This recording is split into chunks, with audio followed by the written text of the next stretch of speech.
안녕하세요. 시대를 깨우는 종말론 전문TV의 윤희수 목사입니다. 오늘은 천년왕국 대해부 그 마지막 시간으로 천년왕국에서도 사람이 죽나요? 라는 제목으로 함께 살펴보겠습니다. 온라인상에서 활동하는 99.9%의 목회자들은 이사야서 65장 20절 말씀, 그러니까 100세에 죽는 것이 아니고 100세 못 되어 죽는 자는 저주받은 것이라는 말씀을 근거로 천년왕국에서도 사람이 죽는다고 주장합니다. 그러나 이러한 주장은 매우 잘못된 주장입니다. 왜냐하면 천년왕국에서는 사람이 죽지 않기 때문입니다. 그러면 저들은 왜 이런 어리석은 소리들을 하게 된 것일까요? 구체적으로 네 가지로 지적하고 싶습니다. 첫 번째 잘못은 이사야서가 예언서라는 것을 간과한 데 있습니다. 이사야는 예언서입니다. 예언서는 보통 일회성으로 끝나지 않고 성경 예언의 복합성 또는 예언의 이중성이라고 해서 일체적 의미와 궁극적 의미를 함께 가지고 있습니다. 본문의 일차적 의미를 먼저 살펴보면 이는 남유다 백성들이 바벨론 포로에서 70년 만에 귀환하여서 그들이 누리게 될 기쁨을 묘사한 것입니다. 본문의 예를 돕기 위해서 같은 맥락의 말씀 두 곳을 보겠습니다. 시편 126편 여호와께서 시온의 포로를 돌리실 때에 우리가 꿈꾸는 것 같았도다. 그때 우리 입에는 웃음이 가득하고 우리 혀에는 찬양이 찼었도다. 열방 중에서 말하기를 여호와께서 저희를 위하여 대사를 행하셨다 하였도다. 이사야서 51장 11절 여호와께 구속된 자들이 돌아와서 노래하며 시온으로 돌아와서 그 머리 위에 영원한 기쁨을 쓰고 즐거움과 기쁨을 얻으리니 슬픔과 탄식이 달아나리로다. 들으신 바와 같이 이사야서 65장 말씀을 1차적 의미로만 적용하면 그 말씀은 바벨론에서 귀환한 남유다 백성들에 관한 얘기입니다. 따라서 이곳은 팔레스타인 땅이고 천년왕국이 아닙니다. 이곳에 사는 사람들 또한 육신을 입고 있는 사람들이지 부활한 성도들이 아닙니다. 그러므로 그들은 이스라엘 본토에서 얼마든지 시집가고 장가도 가면서 아이를 낳고 즐겁게 살다가 나이가 들면 별 수 없이 죽는 것입니다. 누가복음 20장 34절 예수께서 이르시되 이 세상의 자네들은 장가도 가고 시집도 가되 물론 죽기도 하고요. 그러나 이사야서 65장 20절 말씀을 궁극적 차원에서 보면은 얘기는 180도 달라집니다. 누가 세계 천년왕국에서도 사람이 죽느냐라고 묻는다면 저는 마땅히 아니라고 말씀드립니다. 왜냐하면 천년왕국은 하나님이 사랑하시는 성, 즉 새 예루살렘 성이 주님과 함께 이 땅에 내려온 곳이고 이러한 새 예루살렘에 사는 모든 그리스도인들은 이미 다 사망 권세를 이기고 부활의 몸을 입고 있는 자들로서 그들에게는 다시 사망이 있을 수 없기 때문입니다. 누가복음 20장 34절부터 36절 예수께서 이르시되 이 세상의 자네들은 장가도 가고 시집도 가되 저 세상과 및 죽은 자 가운데서 부활함을 얻기에 합당히 여김을 입은 자들은 장가가고 시집가는 일이 없으며 저희는 다시 죽을 수도 없나니 이는 천사와 동등이요 부활의 자녀로서 하나님의 자녀임이라 라고 했기 때문입니다. 이사야서 65장은 궁극적 측면에 더 많은 비중을 싣고 있는데요. 그것은 구원받은 성도들이 앞으로 천년왕국에서 누리게 될 영광을 묘사하고 있는 것입니다. 자, 그런데 이러한 말씀을 일차적 의미인 남유다의 귀환 사건 때 일어날 일들과 섞어서 이해를 하고 있으니 별 회개한 소리들이 다 나오게 되는 것입니다. 두 번째 잘못은 단어적 표현을 문자 그대로 이해한 데 있습니다. 저들이 근거로 삼은 이사야서 65장 20절 100세에 죽는 것이 아이고 100세 못 되어 죽는 자는 저주받은 것이라는 말은 반어법이 사용된 것입니다. 이 말씀은 언뜻 보면 앞의 말씀들과 모순돼 보입니다. 천년왕국과 곧 새 예루살렘에서 우는 소리와 또 부르짖는 소리와 해함과 상함이 없다고 하셨는데 여기서는 부르짖는 소리와 우는 소리의 원인이 되는 죽음이 거론되고 있기 때문입니다. 그러나 여기서 이사야가 말하고자 한 것은 천년왕국에서 사람들이 죽는다는 말을 하고자 한 것이 아니고 오히려 이사야는 반어법적 표현을 통해서 천년왕국에는 죽음과 같은 것들이 전혀 없다는 것을 강조하기 위함인 것입니다. 반어법이란 어떤 것을 강조하기 위해서 또 표현의 효과를 높이기 위해서 실제 표현하고자 하는 뜻과 반대되는 말을 쓰는 것을 말합니다. 예를 들면 잘한다, 빨리도 온다 이렇게 말하는 것은 상대가 진짜 잘하고 빨리 와서 그러는 게 아니고 그의 잘못된 것들을 종종 꾸짖기 위해서 사용하는 반어법입니다. 성경에서도 반어법이 사용된 경우는 여러 곳에서 볼 수 있는데요. 이렇게 본문에서도 반어법이 사용된 것입니다. 따라서 저들의 잘못은 본문 말씀의 그 문맥은 보지 않고 문자적으로만 이해를 한 데 있습니다. 여러분, 죽음이라는 단어가 나오면 사람이 무조건 죽는 건가요? 아니죠. 그 말이 인용문일 수도 있고 본문에서처럼 반어법이 사용된 경우일 수도 있는데 문자에만 얽매이다 보니까 그보다 더 중요한 문맥을 보지 못하게 되는 것입니다. 그래서 어떤 글이든 그 뜻을 제대로 이해하려면 글자도 중요하지만 그보다 문맥을 먼저 이해해야 합니다. 그것은 원어를 대할 때도 마찬가지입니다.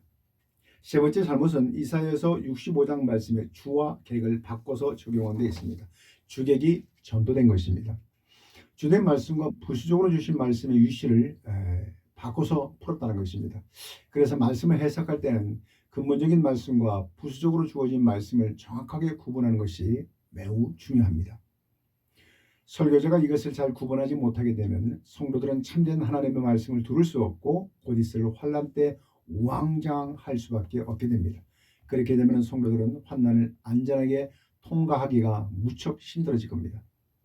이사야서 65장 17절로 25절에서 주된 말씀과 부수적으로 주신 말씀은 바로 이것입니다.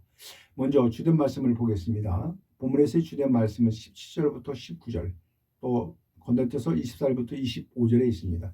17절, 보라 내가 새 하늘과 새 땅을 창조하나니 이전 것은 기억되거나 마음에 생각나지 아니할 것이라. 너희는 나의 창조하는 것을 인하여 영원히 기뻐하며 즐거워할지니라. 보라 내가 예루살렘 새 예루살렘을 말합니다. 의로 즐거움을 창조하며 그 백성으로 기쁨을 삼고 내가 예루살렘을 즐거워하며 나의 백성을 기뻐하리니 우는 소리와 부르짖는 소리가 그 가운데서는 다시 들리지 아니할 것이며 그들이 부르기 전에 내가 응답하겠고 그들이 말을 마치기 전에 내가 들을 것이며 이리와 어린 양이 함께 먹을 것이며 사자가 소처럼 집을 먹을 것이며 뱀은 흙으로 식물을 삼을 것이니 나의 성산에서는 해함도 없겠고 상함도 없으리라. 여호와의 말이니라. 뱀이 천국 가서도 흙 먹나? 그런 소리 할 수 있는데 그것은 중요하지 않습니다. 누구도 해치지 않는다는 것을 말하고 있는 것입니다.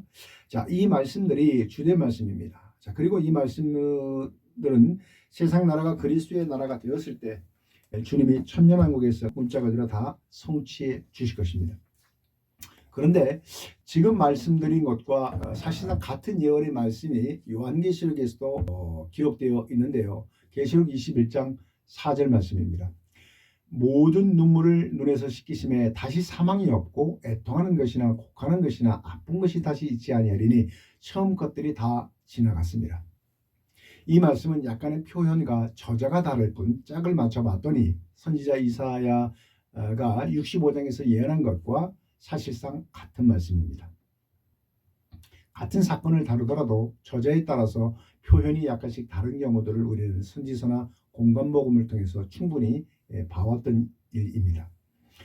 25절 해함도 없겠고 상함도 없으리라. 성경은 이렇게 천년왕국에서는 해함과 상함이 없다고 하시는데 온라인상에서 활동하는 목사들은 그곳에서도 죽음이 있다고 말을 합니다. 참 웃기는 얘기입니다. 죽음은 해함과 상함보다 상의 개념입니다. 그곳에는 해함과 상함이 없다고 하시는데 어떻게 그보다 더 큰 죽음이 있다고 말할 수 있는지 참 놀랍습니다. 또한 상함에 해당하는 히브리어 샤하트는 죽이다, 죽다는 뜻도 가지고 있습니다. 따라서 천년왕국에서 상함이 없다라고 말하는 것은 죽이는 일, 스스로 죽는 일과 같은 일들은 절대로 일어나지 않는다는 얘기입니다. 이것이 저들이 말하는 것의 핵심 내용이고 주된 내용인 것입니다. 여기서 저들은 요한과 이사야를 말합니다.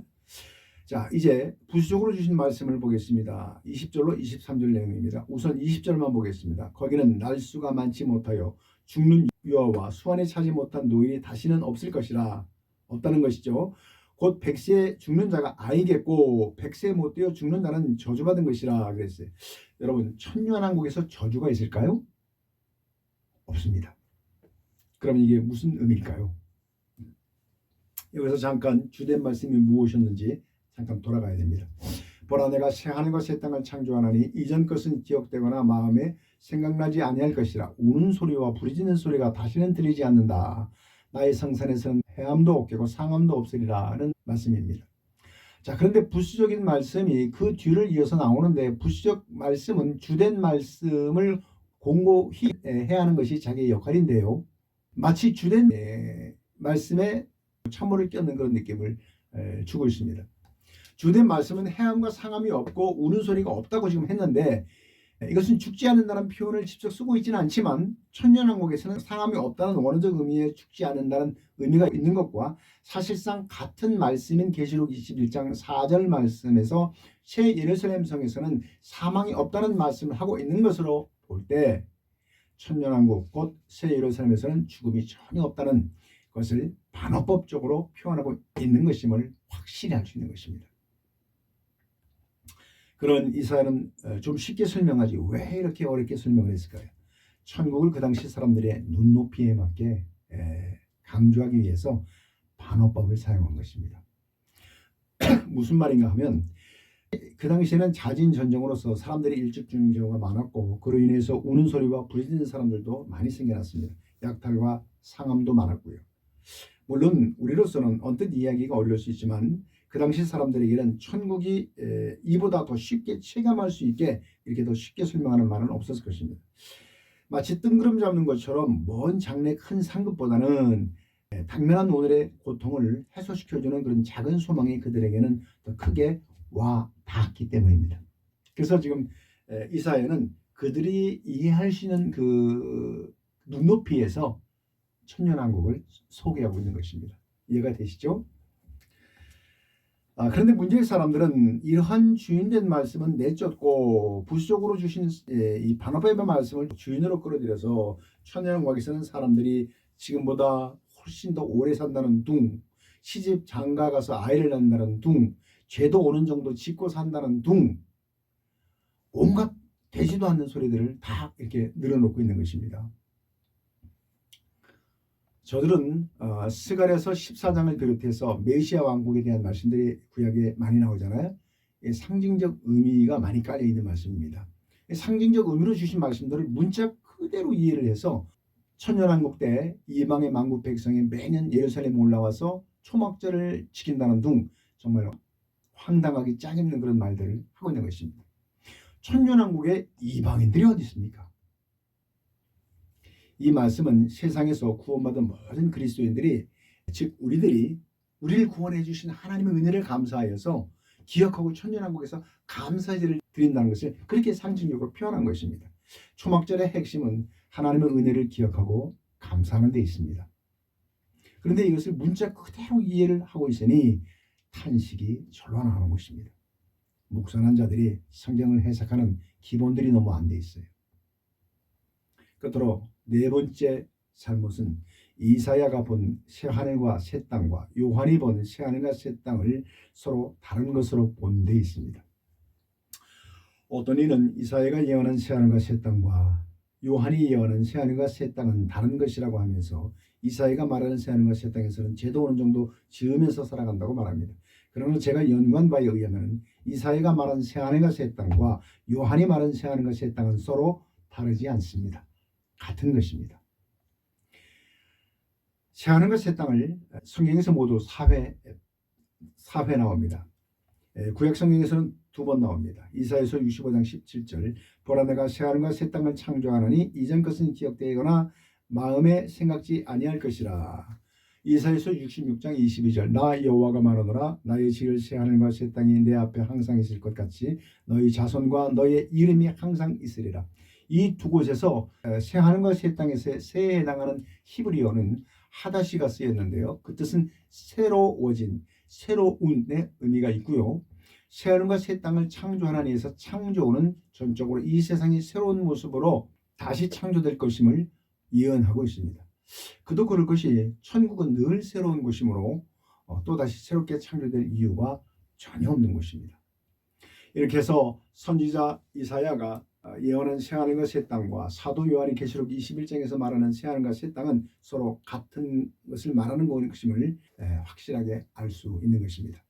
특별히 이사야 선지자는 자신이 말하는 창조가 현세의 개조가 아닌 전적으로 새롭게 창조된 것임을 강조하기 위해서 창세기 1장 1절에서 사용한 창조하다는 것의 의미의 동사 봐라, 봐라, 잘 기억하세요. 봐라를 17절과 18절에서 무려 3차례나 사용하였습니다. 새하늘과 새 땅은 신약 성경에서도 역시 2번 나옵니다. 베드로서 3장 13절부터 14절. 우리는 그의 약속들에 의해 거하는 바 새하늘과 새 땅을 바라보는도다. 14절. 그러므로 사랑하는 자들아 너희가 이것을 바라보라니 주 앞에서 점도 없고 흠도 없이 평강 가운데 나타나기를 힘쓰라. 누구한테 한 소리예요? 세상 사람들 예수 믿었으니까 암기랍니다 구만다가 아니죠.